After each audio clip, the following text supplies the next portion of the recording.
কি সম্মতি জানাচ্ছে, মানে এটা যে মানে এখানে আসার পরে আমরা যখন সব ফ্রেন্ড এখানে দাঁড়িয়েছি তখন আমার শিক্ষকরা আপনারাই দেখতে পেয়েছেন এই পাশে দাঁড়িয়েছিল, আমাদের সাথে এসে কেউ দাঁড়ায়নি। এখন এসে সে বলছে যে আমি তো আমাদের সাথে সম্মতি জানাচ্ছি।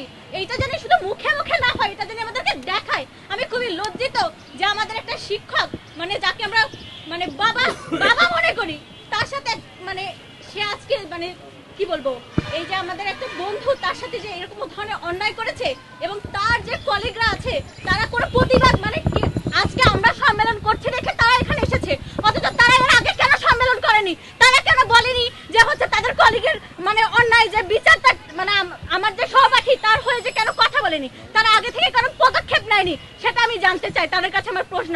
আর যখন আমরা তারা কি অপেক্ষা করছিল যে আমরা কখন সংবাদ সম্মেলন করে সবাইকে জানাবো, তারপরে তারা এসে আমাদের সাথে হচ্ছে একসাথে হবে, এটা কেন তারা আগে থেকে করেনি? তারা আগে কেন নিজেরা পদক্ষেপ নেয়নি?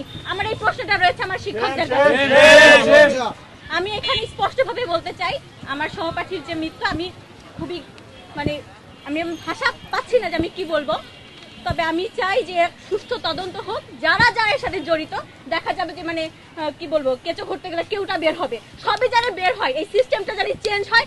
আর কারো কোনো শিক্ষার্থী যেন এই ধরনের মানে মৃত্যু আমরা কামনা করি না, এই জন্য কোনো কিছু যাতে না হয়, সিস্টেম যেন চেঞ্জ হয়। আমার সবার কাছে অনুরোধ, মানে এই তদন্তগুলো যেন করা হয়।